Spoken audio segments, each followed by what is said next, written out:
Often what we say and what we mean are very different things. With this thought in mind, let me suggest that perhaps the disciples weren't just worried about where Christ was going so much as what they were going to do without him. Let's go out on a limb and suggest that what the disciples were really asking was, Lord, where am I going? As I wrap up my last year at Fuller Seminary, I've been asked by many others, what are your plans when you're finished with school? Good question. I'm unpleasantly torn between the calling of my heart to re-enter the workforce and the urging of my mind to appreciate the last year at Fuller. I believe this sickness is called senioritis, and as I'm fairly sure the Lucier family and many others can attest to, it's a very common agitation amongst graduating students. In our defense, it's really easy to stand at the precipice of a new stage of life and peer over the edge trying to see what's happening. We want so badly to be in control of our lives and to understand why things happen the way they do and why things aren't always as we expect them.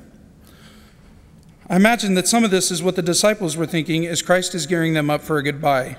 Here they have invested their life in him and his ministry, and now he is saying, well, I'm off, catch you on the flip side. How frustrating, and not just because they're losing their friend, their teacher, their brother, but because their desire for security through knowledge might have left them afraid that things might be harder when they can't always tell he is with them. The fear of being alone is a powerful one for humans.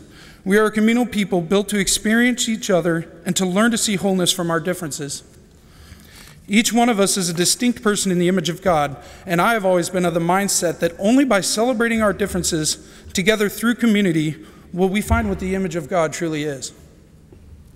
This built-in desire and yearning to know our Creator through each other is arguably what drives us to meet new friends, love, marry, raise children. But that passionate drive within all of us also creates discontent within our hearts when someone we love is no longer with us. There's a primal instinct within us to band together and to rely upon each other to help define who we are. When you invest who you are into someone else and that person leaves, suddenly these fears of perceived inability can creep up within us. When we lose them, we lose a part of ourselves. This is actually where I find hope in this passage. If we read carefully in the passages in John 13 and 14, we start to notice that perhaps Christ is aware of this as well. As I read the passages, I start to see ways in which Christ is telling the disciples, don't worry, there is a plan. You're going to be okay. Take, for instance, in the 34th verse of John 13, a new command I give you, love one another. As I have loved you, so you must love one another. By this, everyone will know that you are my disciples, if you love one another. Then Simon Peter asks again, Lord, where are you going? Then in response to Simon Peter, in the very first chapter of 14, Christ says to the disciples, do not let your hearts be troubled. You believe in God, believe also in me. My Father's house has many rooms. If that were not so, would I have told you that I am going there to prepare a place for you? And if I go to prepare a place for you, I will come back and take you to be with me, that you also may be where I am. You know the way to the place where I'm going. Still afraid and confused, Thomas says, Lord, we don't know where you're going, so how can we know the way? With this, Jesus answers, I am the way and the truth and the life. No one comes to the Father except through me. If you really know me, you will know my Father as well. From now on, you do know him, and you have seen him. In this simple explanation and the events that were to take place on Mount Calvary soon after this conversation, God reconciled all humanity to his love, and we were made to believe that never again would we be alone. Now that I've spent this time convincing you of the simplistic but intrinsically affirmative value in the promise of Christ, let me now unravel why I think that verse 6 in John 14 is often misrepresented. Seems pretty easy sometimes to argue that the writers of John like to paint the disciples as somewhat anti-intellectual. We often see in this book that Christ speaks beautifully, perhaps poetically, and yet, luckily for his followers, simply. Although here's the problem. Within the simplicity of the passage lays the complexity of the statement. Christ clearly states that he is the way, the truth, and the life. No one comes to the Father but by him. Pretty straightforward, right? Believe in me and you believe in God. In this simple idea, the covenant has been restored. In the moment we believe that Christ is the Son of God and that he gave his life for us so that we would not suffer, we are redeemed to the God of Isaac and Jacob. I would argue that years of reading this verse have sent many people the wrong way, however. Well-intentioned or not, many have taken the authoritative command from this statement to use it as a gauge for who's in and who's out. Countless times, people have used this verse to outcast those who would look to call the church home. Sure, you can come through our doors, but because I know I'm a Christian, then I know what it means to be a Christian. And if you want to be one too, then you got to be like me. The sentiment to some becomes default simply to restore control to a situation in which they feel that they have none. Because of the handicap, because of different skin color, or because of sexual orientation, simply because that man hasn't bathed in a week. We build up a wall of security that says, I'm in and you're out, even when we would never mean to do such a thing. I share this with you not to condemn any of you, but rather to share with you the message that Christ's love is so much greater than our walls and our limited understandings of who we are in him. Let me quickly share with you my fallibility in one particular instance. One year at summer camp, as we were sitting in a small group, and our counselor started to talk about the many names that God has. She referenced the story of one local Native American tribe, in which takes place the story of the Coyote Warrior, son of the moon, who gave his life for his people. She then began to explain to us that different cultures have different names for God. She told us that just because someone may not know the name Jesus Christ does not mean that they do not know Christ. They may well know him by another name.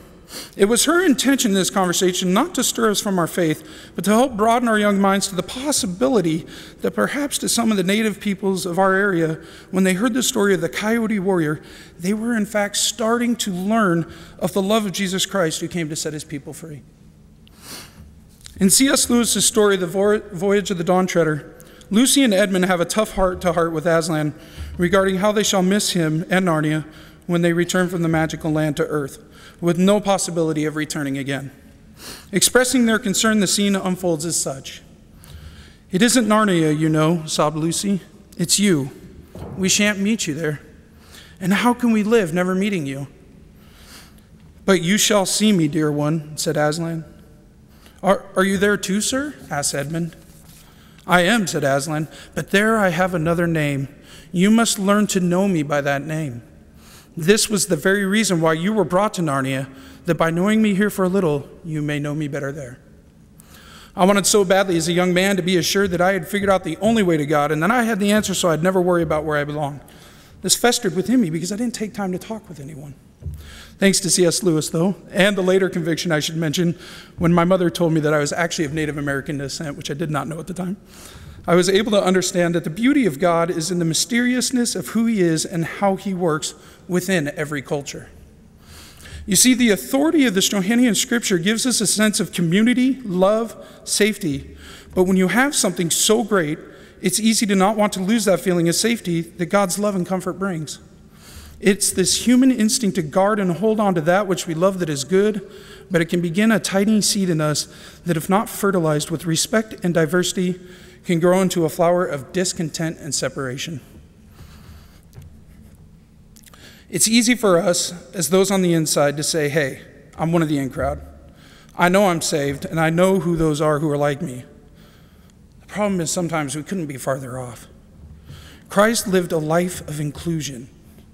Christ lived a life where the weakest and the poorest and the socially undeserved and outcast were in fact the most welcome. For without Christ, we're all outcast. In John 13 and 14, Christ was giving a statement of hope to the disciples that they might let all know that God is preparing a place for everyone who would follow him. This is not a verse of definitive separation, but a passage of inclusion, love, safety, and understanding for all who would choose to be a part of the community of God. Who am I to say no? So, Lord, where am I going? I'm not sure, but I'm going to trust that you're going to lead me there, wherever that is. And hopefully when I get there, I'll have brought many of your children with me, no matter who they are or where they came from. As a recent college graduate, I am intimately familiar with the farewell dinner and that feeling of psychological and communal loss that Mike spoke of. I have seen off more friends than I care to count over the past 3 years with those long nights of food and wine, talking about everything except the reason that we came together, until at last, it's too late, we have to go home, and the only thing left to do is choke out, I will miss you. And for those friends whose lives are inextricably intertwined with my own, whose day-to-day comings and goings change my life, there's a second question that I don't dare utter, but is always on my mind. How do I live without you? What is this life going to be like without you here? The disciples, bless their simple hearts, don't realize that it's a farewell dinner yet. But as their Lord begins to speak of betrayal and departure, they know. They realize how profoundly their lives are going to change. They who followed this man across hundreds of miles of desert and mountain. Of course, they had a unique experience. I have never myself walked the road to Galilee with the Lord. But as a child, I felt him as clearly and without interference as they must have. And then at some tender young age, I was first introduced to doubt, and the clarity and the presence of the Lord was gone. And I had to ask, Lord, where are you going? I, as I'm sure you have also known those saints among us who acted as Christ to me, who showed me the love and grace of God. They were part of how God communicated to me. And they have left for good reasons and for bad. And again, I had to ask, Lord, where are you going? This is the life of faith. The ways that we thought we were going sometimes suddenly turn, and the channels by which we knew that God was speaking to us sometimes go silent. And we have to ask the same questions as the disciples. I take my experience to be fairly common to the young adults before you here today. Many of us came of age in the midst of an economic crisis. The pundits are already calling us a lost generation. We who left college that we'd spent years at, fully expecting to leave employed, stable, only to find a frozen job market. In 2007, before the recession, 51% of college graduates had a job by the time they left school. By 2009, that number had dropped precipitously to 19%.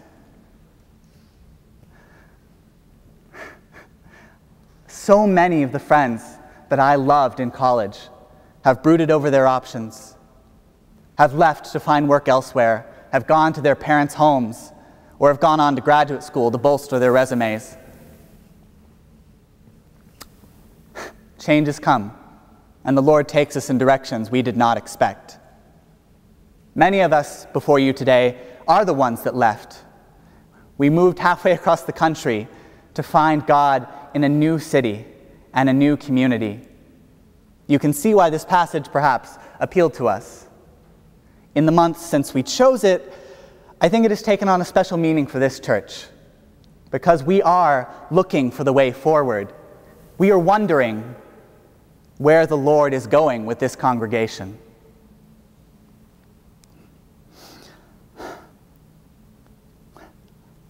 So what is the Lord's answer to the disciples' questions? He says, eventually, I will call you to myself, and you will know the way. Bless Thomas for his honesty, who replies, but we don't even know where you're going. How are we supposed to know the way there?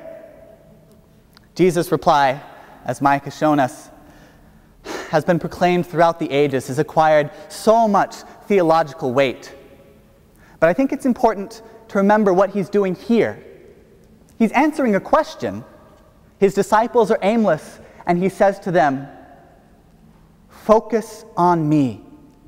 Do you want to know the way forward? Remember my commandments.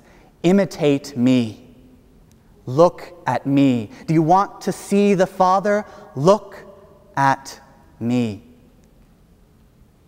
Jesus here is not the warm and fuzzy phantom that you invite into your heart. He is a dusty, travel-worn, authoritative man, unstoppable in his inexplicable trajectory, completely disregarding so many social expectations.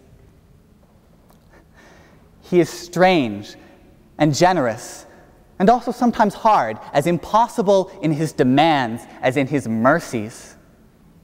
And it is because of that man, that Jesus, that I am here today, that I am a Christian. Sometimes I forget that, and maybe you do too. Sometimes I get so worried about the way the world is supposed to be, and whether my friends are wrong, or whether I am wrong, or this and that and the other, and in the midst of committee meetings and budget meetings and all of the admittedly necessary administrative tasks of the church, sometimes I long for Jesus and his incredible directness, his ability to hone in on the real problem. We are so good at forging our own chains of duties and desires. And he comes and he cuts through them with a few words, and he doesn't even bother with our half-formed objections. But I have to go, and I don't know, and I'm tired. Isn't that what God would be like? He would say these things that seem to come from nowhere, but were indisputably right. And he would love. He wouldn't dissect love and establish its rules and boundaries and do it cautiously or carefully. He would love. Christ's central claim is that to see him is to see God. And I can't deny that he looks familiar. In those times, and I have these times, where I can't even see Christ, Christ gives us another promise here. He says there is a Spirit that will come, that moves in us, that will lead us to him. As he tells the disciples later on in the dinner, the Spirit will teach you all things and bring to your remembrance all that I have said to you. The Spirit leading us to Christ, leading us to God, God in three persons, leading us forward. All of this is worth remembering as we welcome our new pastors and as we think and pray about whether we are to become a reconciling congregation and what that might mean. Trust the Spirit that is moving in us, that will lead us to Christ and thus to God. The disciples eventually were delivered from their anxieties, and they went on to follow him in every sense of the word, to a new world, to a new life, and to a new kingdom. All of this might be enough to think on, but I have one more thing that I want to beg of you. If to see Christ is to see God, then I must ask you to be Christ to us. For all of the young adults that wander into these doors wondering whether church has anything to offer them, wondering perhaps where the Lord has gone from their lives, be Christ to us. Those of you that have learned to love the Lord in these long years, teach us how. Two of my dearest friends, after they were married, left their hip and cutting-edge Hollywood church because they realized there was no one old enough there to learn from. FUMC's Pasadena's strength is that its pews are filled with the young and the old and everything in between. Perhaps many of you, as the disciples did, have learned the way, the truth, and the life, and feel it in your bones. Show us. We are not a hip or cutting-edge church. I can't say I'd mind a little hipness. I mean, I'm sporting my Apple goods here. But more than that, we need to see Christ, and we need to sense the Spirit that he promises here. Amen.